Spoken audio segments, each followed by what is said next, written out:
हम लोग केमिस्ट्री यानी रसायन विज्ञान के पहले नंबर चैप्टर को पढ़ रहे थे, जिसका नाम है रासायनिक अभिक्रियाएं एवं समीकरण। इस चैप्टर में हम आपको पिछले दो वीडियो में बहुत सारे बेसिक पॉइंट भी बताए थे और बहुत सारे वैसे क्वेश्चन भी बताए थे जो सीधे सीधे आपके परीक्षा में पूछे जाते हैं। और इस वीडियो में हम आपको सबसे पहले बताएंगे जो पिछले वीडियो में हम आपको होमवर्क दिए थे।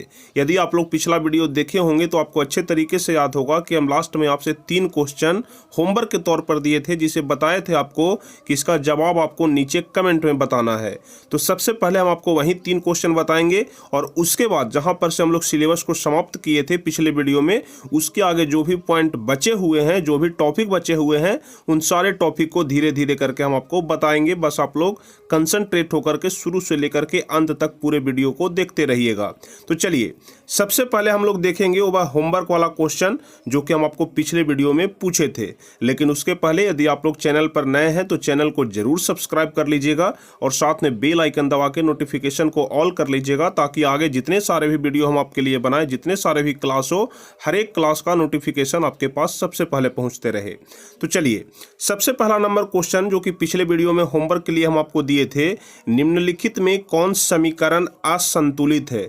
समीकरण को संतुलित करना और समीकरण को पहचानना कि यह समीकरण संतुलित है या असंतुलित है, हर एक वर्ष के परीक्षा में पूछा जाता है। इसलिए आप लोग सबसे पहले सीख जाइएगा कि समीकरण को कैसे संतुलित किया जाता है। तो यहाँ पर पहचानने के लिए बोल रहा है कि निम्नलिखित में कौन सा समीकरण संतुलित नहीं है यानी कि असंतुलित है। तो कैसे हम लोग पहचानेंगे? हम आपको बताए हैं कि जो तीर का निशान होता है उसके बाएं तरफ यानी कि जो इधर वाला भाग हो गया उसको अभिकारक बोला जाता है, और जो इस तरफ वाला भाग हो गया उसको उत्पाद या फिर प्रतिफल बोला जाता है। तो हम आपको बताए थे कि यदि अभिकारक की परमाणु संख्या और प्रतिफल की परमाणु संख्या यानी कि उत्पाद की परमाणु संख्या अगर दोनों आपस में बराबर हो जाए, यानी कि इधर वाला परमाणु संख्या भी और इधर वाला परमाणु संख्या भी यदि दोनों आपस में बराबर हो जाए तो हम लोग समझते हैं कि समीकरण संतुलित है। अगर बराबर नहीं आया तो समझते हैं कि समीकरण असंतुलित है। तो चलिए हम लोग यहाँ पर देखते हैं बारी बारी से। यहाँ पर H2 + Cl2 से बन रहा है 2HCl। देख लीजिए, आप लोग ध्यान रखिएगा, पहले यदि 2 लग गया इसका मतलब क्या हुआ कि यह दोनों के लिए 2 प्रयुक्त होगा, यानी कि H के लिए भी 2 हो जाएगा और Cl के लिए भी 2 हो जाएगा। तो आप लोग ध्यान रखिएगा, अगर पहले 2 लग जाता है, 3 लग जाता है, 4 लग जाता है तो वह दोनों के लिए प्रयुक्त होता है। और यदि बाद में है तो यहाँ पर सिर्फ H के लिए होगा, यहाँ पर Cl2 है तो यहाँ पर सिर्फ Cl के लिए 2 होगा। तो इस प्रकार से आप लोग ध्यान में इसको रखिएगा। तो देख लीजिए, पहला हम लोग देख लेते हैं, इधर हाइड्रोजन 2 है तो इधर भी हाइड्रोजन 2 है, इधर Cl2 है तो इधर भी Cl2 है, यानी कि जो पहला नंबर हमारा है वह बिल्कुल ही संतुलित है। अब 2KClO3 से बन गया 2KCl + O3। यहाँ पर O3 नहीं होगा बल्कि यहाँ पर 2O3 होगा। ऑक्सीजन के पहले 2 लग जाएगा, आप लोग ध्यान रखिएगा, तभी जाकर के यह समीकरण संतुलित होगा। क्योंकि यहाँ पर जो KCl है वह 2 है तो इधर भी KCl 2 है। इधर ऑक्सीजन 3 दूनी 6 हो गया। कैसे 6 हो गया आप लोग देख लीजिए, यहाँ पर ऑक्सीजन 3 है, आप लोग यहाँ पर ध्यान से समझिएगा, यहाँ पर ऑक्सीजन 3 है और पहले जो 2 लगा हुआ है तो दोनों में गुना हो जाएगा तो 3 दूनी 6 हो जाएगा। तो इसलिए यहाँ पर अगर ऑक्सीजन के पहले 2 लग जाएगा तो इधर भी 3 दूनी 6 हो जाएगा। तो जो हमारा दूसरा नंबर समीकरण है वह भी संतुलित हो जाएगा। अब चलिए चौथा नंबर देख लेते हैं। इधर 2H2 है, यानी कि जो हाइड्रोजन की संख्या है वह कितना है, 4 है, और इधर भी 2H2 लगा हुआ है, मतलब कि हाइड्रोजन तो बराबर है। ऑक्सीजन इधर आप लोग देख रहे हैं कि 2 है तो इधर भी आप लोग ऑक्सीजन देख रहे हैं कि H2O के पहले 2 लगा हुआ है, यानी कि H2 के लिए भी यह 2 प्रयुक्त हो जाएगा और ऑक्सीजन के लिए भी यह 2 प्रयुक्त हो जाएगा। इसका मतलब कि जो चौथा नंबर समीकरण है वह भी बिल्कुल संतुलित है। लेकिन तीसरा नंबर आप लोग ध्यान से देखिए, यहाँ पर है PbNO3 का द होल ट्वाइस, तो PbO + NO2 + O2। यह जो समीकरण है बिल्कुल ही संतुलित नहीं है। कैसे नहीं है आप लोग यहाँ पर ध्यान से समझिएगा। यहाँ पर है Pb तो यहाँ पर है Pb, बात तो बराबर है, लेकिन यहाँ पर ऑक्सीजन आप लोग देख रहे हैं कि 3 दूनी 6 हो जाएगा। इधर ऑक्सीजन कितना है आप लोग लास्ट में देख लीजिए, 2 यहाँ पर है, 2 यहाँ पर है और 1 यहाँ पर है, मतलब इधर ऑक्सीजन की संख्या 5 है, लेकिन इधर ऑक्सीजन की संख्या 3 दूनी कितना है 6 है। तो इसका मतलब कि जो हमारा तीसरा नंबर समीकरण है वह संतुलित नहीं है बल्कि यह असंतुलित है, इसलिए पहला का सही जवाब तीसरा नंबर ही हो जाएगा। चलिए उसके बाद जो दूसरा नंबर क्वेश्चन था जिसे हम होमवर्क में दिए थे, समीकरण CaCO3 को यदि हम लोग गर्म करेंगे तो CaO प्लस CO2 गैस मुक्त होगा, और पूछ रहा था कि यह किस प्रकार का समीकरण है। तो हम आपको बताए थे कि यदि AB से क्या बताए थे, यदि AB से A प्लस B बन जाए।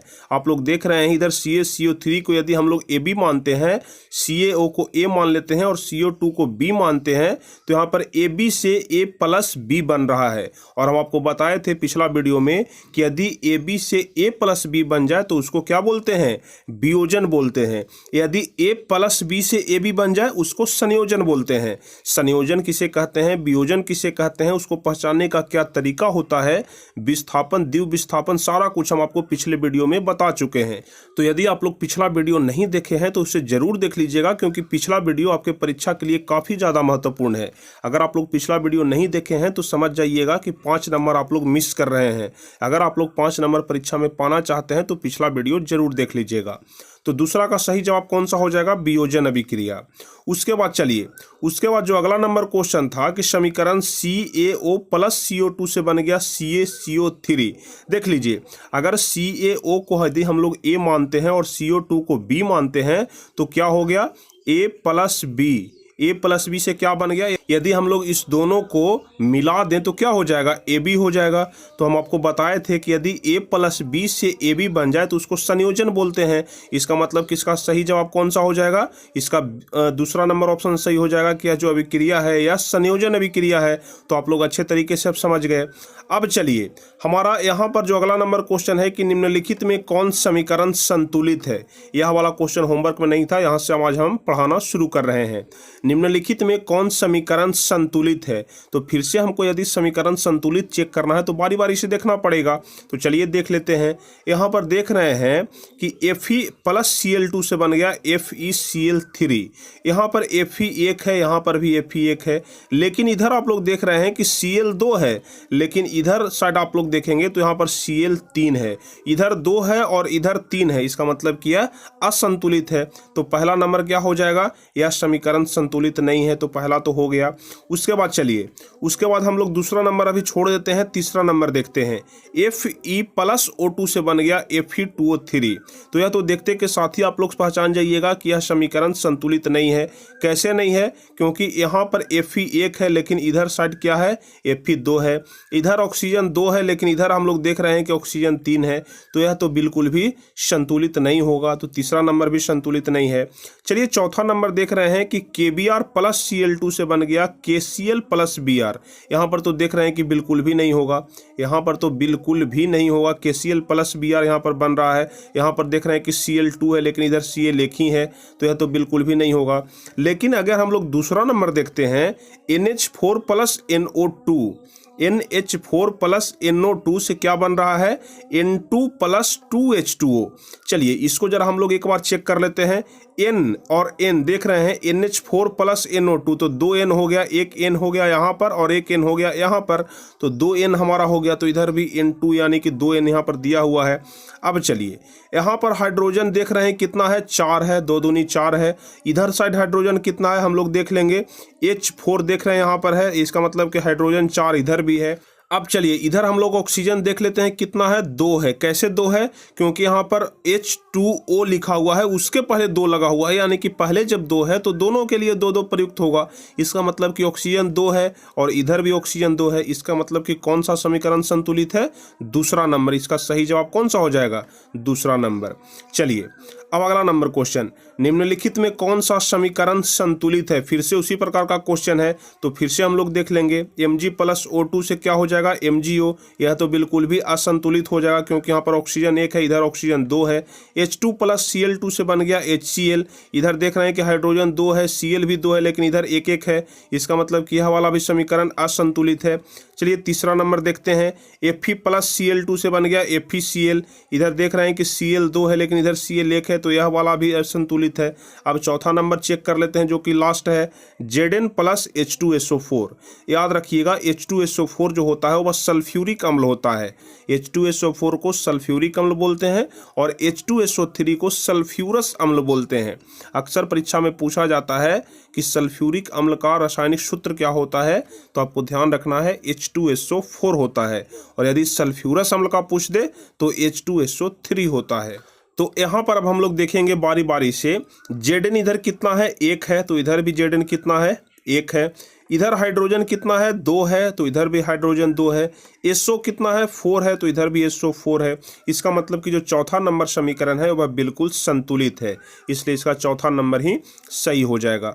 आप लोग चाहे जैसे भी हो समीकरण को संतुलित करना जान जाइए। यदि ऑप्शन में इस प्रकार का क्वेश्चन आता है कि आपको पहचानना है कि यह जो समीकरण दिया हुआ है संतुलित है कि असंतुलित है, और हर हाल में आपके परीक्षा में पूछा ही जाएगा, इसलिए इस प्रकार का क्वेश्चन आपको आना बहुत ही ज़्यादा जरूरी है। अब चलिए अगला नंबर क्वेश्चन है, श्वसन किस प्रकार की रासायनिक अभिक्रिया है। काफी महत्वपूर्ण क्वेश्चन है, VVI क्वेश्चन है। अक्सर ऑब्जेक्टिव क्वेश्चन में पूछा जाता है कि श्वसन किस प्रकार की रासायनिक अभिक्रिया है, तो इसका सही जवाब हो जाएगा ऊष्माक्षेपी अभिक्रिया।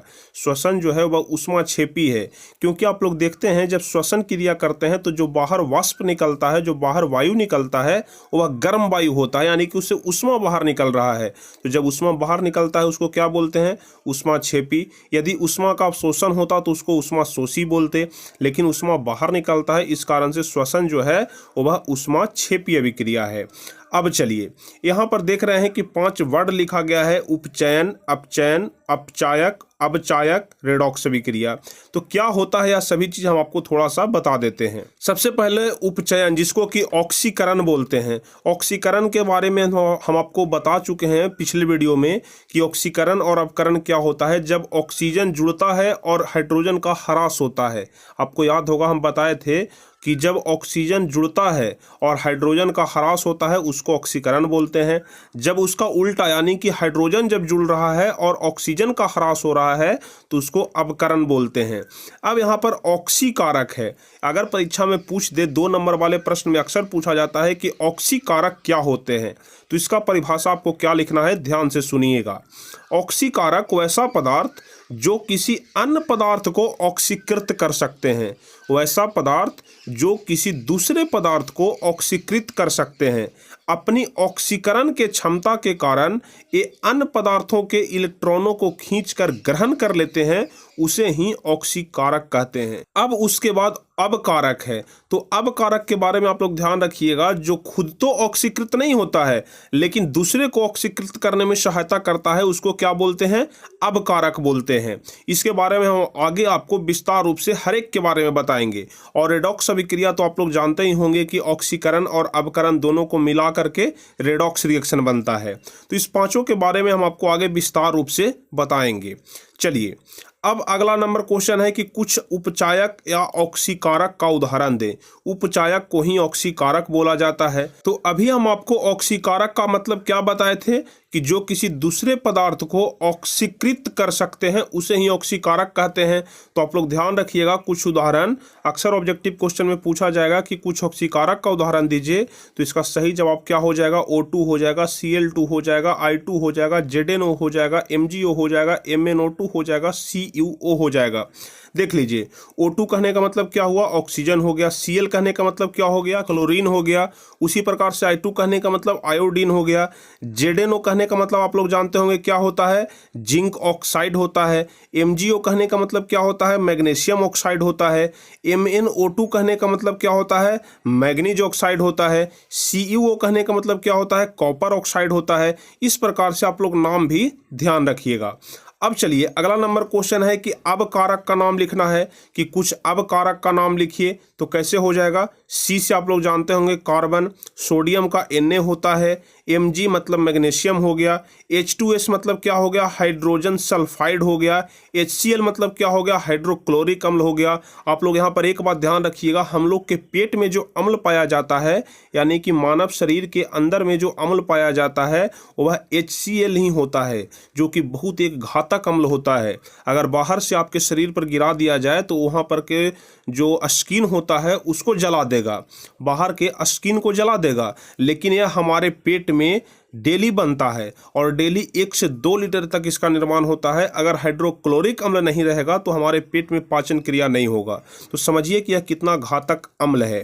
तो इसका मतलब आप लोग ध्यान रखिएगा, अवकारक का नाम 5 हम आपको यहाँ पर बताए, Na, Mg, H2S और HCl। चलिए अब अगला नंबर क्वेश्चन है कि कुछ रेडॉक्स पदार्थों का उदाहरण, अर्थात जो अपचायक और उपचायक दोनों होते हैं। आपको हम ऊपर में ही बताए और पिछले वीडियो में भी बताए थे कि रेडॉक्स रिएक्शन किसे बोलते हैं। ऑक्सीकरण और अपकरण दोनों को मिला करके रेडॉक्स रिएक्शन बनता है। तो यदि आपसे पूछा जाता है कि कुछ रेडॉक्स रिएक्शन का उदाहरण दीजिए, कुछ रेडॉक्स पदार्थों का उदाहरण दीजिए, तो आपको यहाँ पर बताना है SO2। SO2 कहने का मतलब सल्फर डाइऑक्साइड। देखिए नाम कैसे लिखा जाता है, जैसे कैसे हम लोग समझेंगे कि SO2 का नाम होगा सल्फर डाइऑक्साइड। H2O2 है हाइड्रोजन पर ऑक्साइड। देख लीजिए यह नाम कैसे लिखा जाता है, बस कुछ ही देर के बाद हम आपको बताएंगे आगे कि नाम हम लोग कैसे लिख सकते हैं। बड़े ही आसानी से आप लोग किसी भी नाम लिख लीजिएगा। जैसे ही देखिएगा O3 ओजोन हो जाएगा। HNO2 कहने का मतलब कि नाइट्रस एसिड होता है। तो नाम कैसे लिखा जाता है आप लोग तुरंत पहचान जाइएगा। तो यहाँ पर आप लोग ध्यान रखिएगा, SO2 कहने का मतलब सल्फर डाइऑक्साइड हो गया, जो कि एक रिडॉक्स पदार्थ है। हाइड्रोजन पर ऑक्साइड H2A2 यह भी रिडॉक्स पदार्थ है। O3 तो जानते ही होंगे, O2 ऑक्सीजन होता है और O3 ओजोन होता है। और HNO2 कहने का मतलब नाइट्रस एसिड हो गया। अब चलिए अगला नंबर क्वेश्चन। इसी प्रकार के ऑब्जेक्टिव क्वेश्चन पहले हम आपको बताएंगे और धीरे धीरे करके हम आपको सब्जेक्टिव की तरफ लेकर के जाएंगे, ताकि आपको बेहतर तरीके से सब कुछ समझ में आ सके। निम्नलिखित में कौन सा उपचायक एवं अपचायक दोनों है? यहाँ पर 4 ऑप्शन दिया है और आपसे पूछ रहा है कि अपचायक एवं उपचायक दोनों है, ऑक्सीकरण एवं अपकरण दोनों है, तो कौन हो जाएगा? SO2 हो जाएगा, मतलब सल्फर डाइऑक्साइड हो जाएगा। ध्यान रखिएगा, सल्फर डाइऑक्साइड अपचायक और उपचायक दोनों है। इसी प्रकार का क्वेश्चन आपके ऑब्जेक्टिव में पूछा जाएगा। अब अगला नंबर क्वेश्चन है, निम्नलिखित में कौन अपचायक नहीं है? अपचायक नहीं है मतलब उपचायक होगा। जब यहाँ पर लिखा हुआ है कि अपचायक नहीं है, मतलब जाहिर सी बात है कि जब अपचायक नहीं है तो उपचायक होगा। तो उपचायक इसमें कौन है? तो ऑक्सीजन है। ध्यान रखिएगा, O2 इसका सही जवाब हो जाएगा।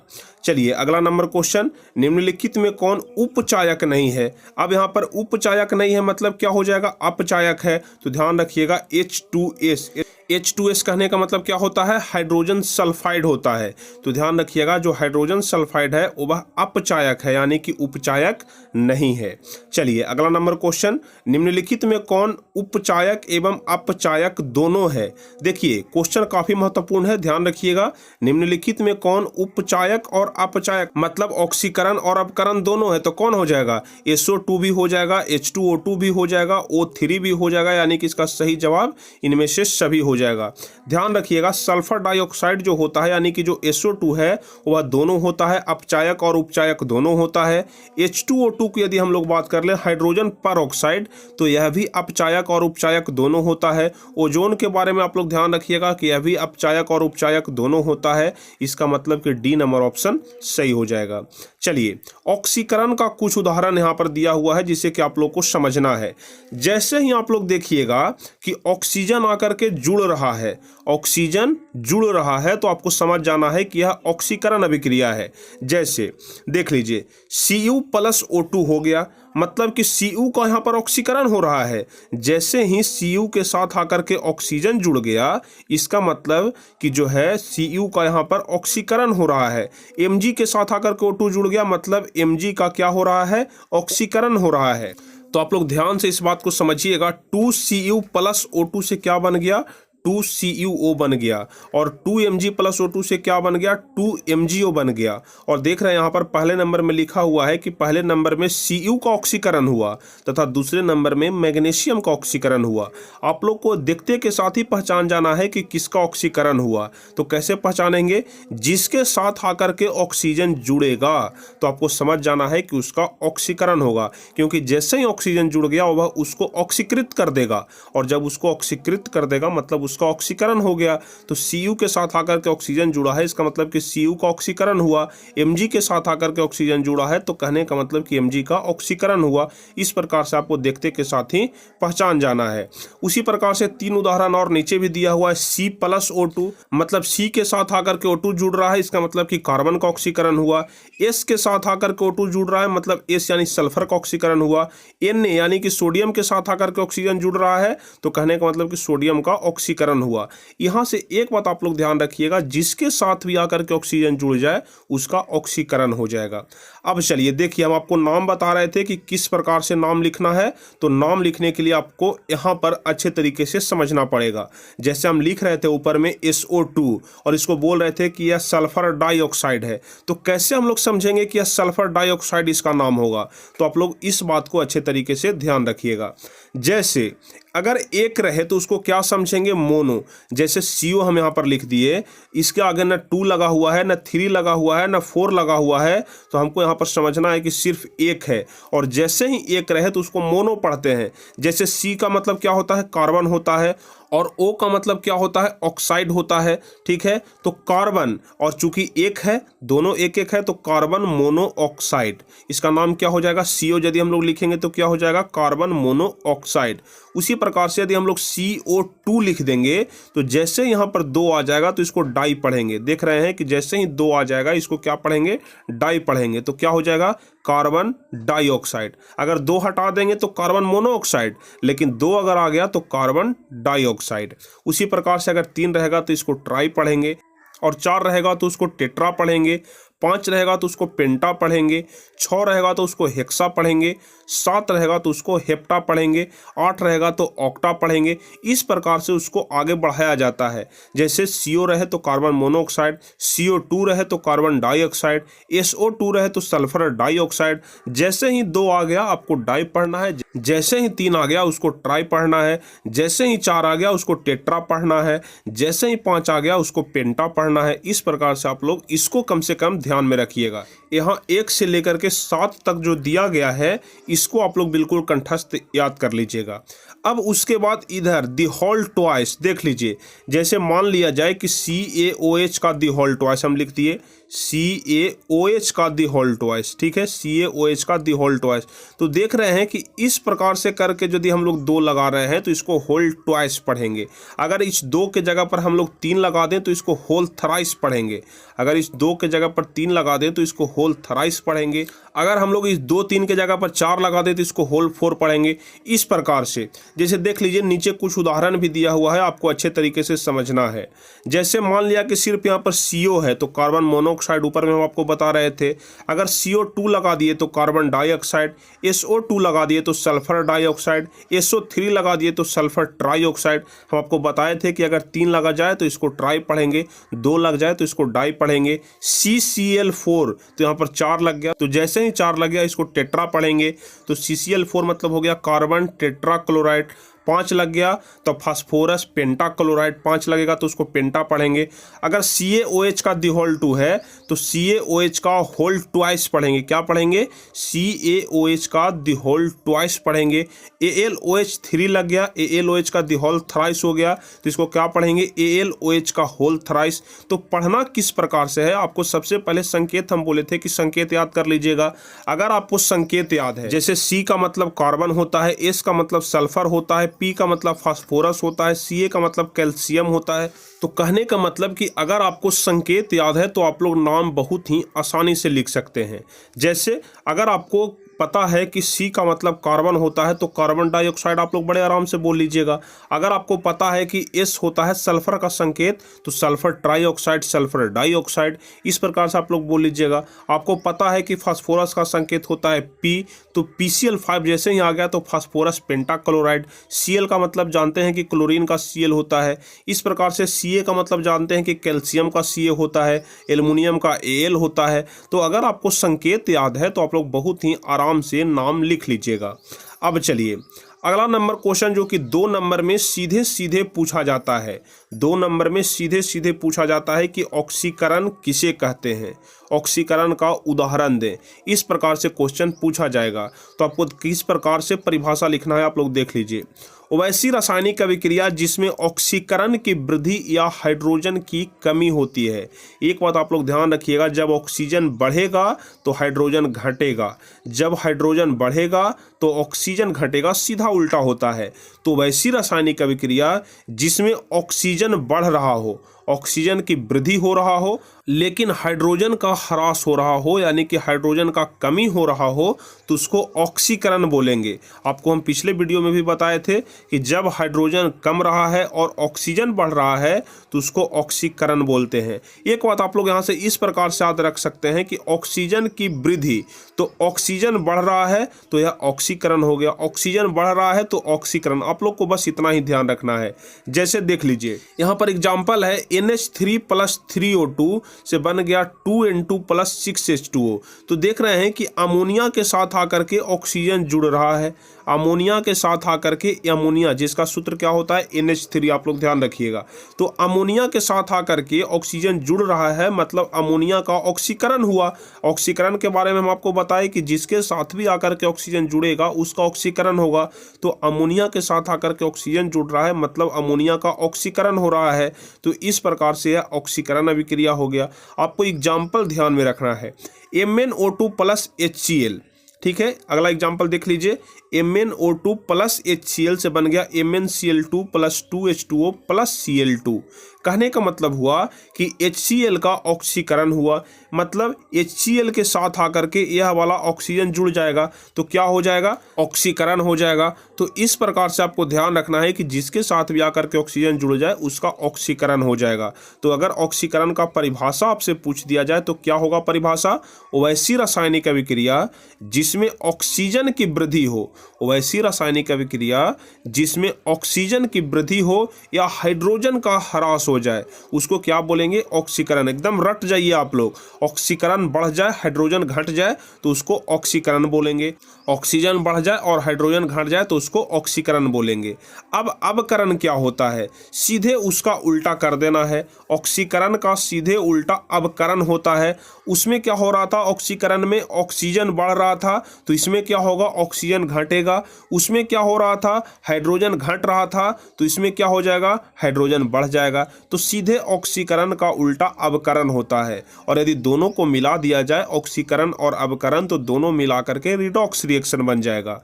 तो चलिए, अवकरण जिसको कि अपचयन बोलते हैं और अंग्रेजी में रिडक्शन बोलते हैं, तो ध्यान रखिएगा अवकरण किसे कहते हैं, वैसी रासायनिक अभिक्रिया जिसमें ऑक्सीजन की कमी या हाइड्रोजन की वृद्धि हो जाए उसको अपचयन कहलाते हैं। क्या कहलाता है, वैसी रासायनिक अभिक्रिया जिसमें ऑक्सीजन की कमी हो जाए, यानी कि ऑक्सीजन घट जाए और हाइड्रोजन बढ़ जाए तो उसको क्या बोलेंगे, उसको अवकरण बोलेंगे, रिडक्शन बोलेंगे, अपचयन बोलेंगे। आप लोग तीनों नाम को ध्यान रखिएगा। तो अब आप लोग यहाँ से अच्छे तरीके से समझ गए होंगे कि अवकरण और ऑक्सीकरण क्या होता है। ऑक्सीकरण में ऑक्सीजन की वृद्धि होगा, अवकरण में ऑक्सीजन का ह्रास होगा, अवकरण में हाइड्रोजन की वृद्धि होगा, लेकिन ऑक्सीकरण में हाइड्रोजन का ह्रास होगा। इस प्रकार से आप लोग को ध्यान रखना है। एग्जाम्पल H2+Cl2 से 2HCl हुआ। यहाँ पर क्या हो रहा है, देख रहे हैं कि Cl2 के साथ आकर के हाइड्रोजन जुड़ रहा है, मतलब कि हाइड्रोजन का वृद्धि हो रहा है। और जैसे ही आप लोग देखिएगा कि हाइड्रोजन का वृद्धि हो रहा है,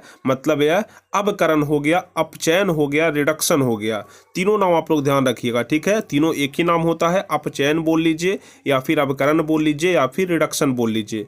यह वाला जो चैप्टर है थोड़ा सा बड़ा चैप्टर है और चूंकि केमिस्ट्री है आपको समझा करके भी बताना पड़ता है, इसलिए थोड़ा सा यह वीडियो लंबा हो जाएगा। इसके अलावा इस पूरे चैप्टर में करीब 5 से 6 पार्ट हो जाएगा।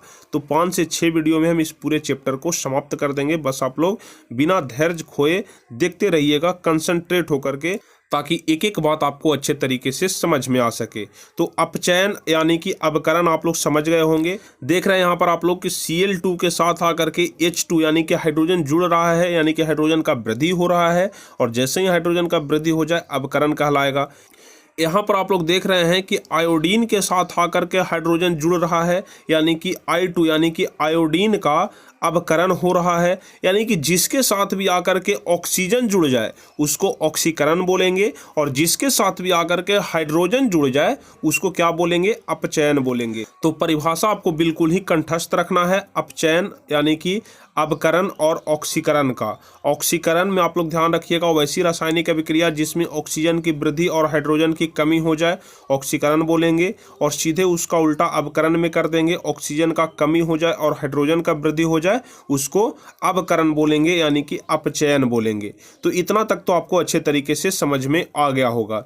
देख लीजिए बहुत सारे उदाहरण है। CuO के साथ आकर के H2 जुड़ रहा है, तो जैसे ही H2 जुड़ रहा है यानी कि अवकरण हो जाएगा। हाइड्रोजन जैसे ही जुड़ रहा है आपको समझ जाना है कि अवकरण हो जाएगा, और ऑक्सीजन जुड़ रहा है इसका मतलब कि ऑक्सीकरण हो जाएगा। तो इतना आपको तो ध्यान रखना पड़ेगा।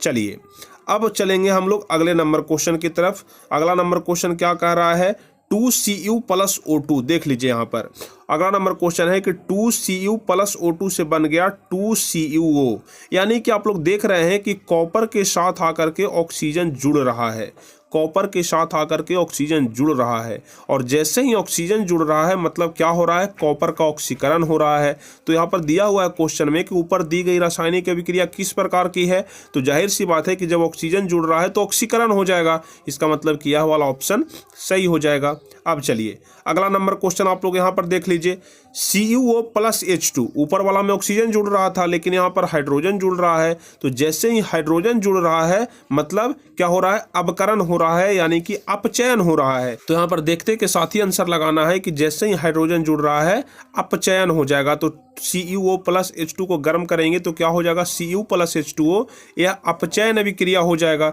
उसी प्रकार से आपको एक बात यहाँ पर ध्यान रखना है कि विस्थापन की क्रिया सिर्फ धातु में होता है।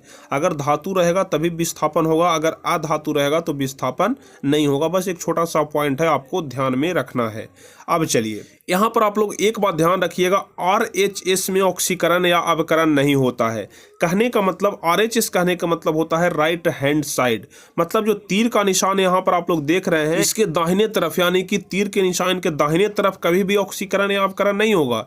जब भी होगा तो इधर यानी कि बायां साइड ही होगा। जैसे यहाँ पर देख रहे हैं कि कॉपर के साथ ऑक्सीजन जुड़ रहा है तो यह बाएं साइड में है, तीर के निशान के पीछे। आप लोग बस इतना ही ध्यान रखिएगा, जब भी ऑक्सीकरण या फिर अवकरण होगा वह तीर के निशान के पीछे ही होगा, तीर के निशान के आगे कभी भी नहीं हो सकता है। इतना आप लोग ध्यान रखिएगा। चलिए अगला नंबर क्वेश्चन है कि श्वसन किस प्रकार की रासायनिक अभिक्रिया है, ऊष्माक्षेपी, ऊपर में भी हम आपको बताए थे। अब चलिए अगला नंबर क्वेश्चन, उपचयन वह प्रक्रिया है। उपचयन कहने का मतलब क्या हो गया, ऑक्सीकरण हो गया।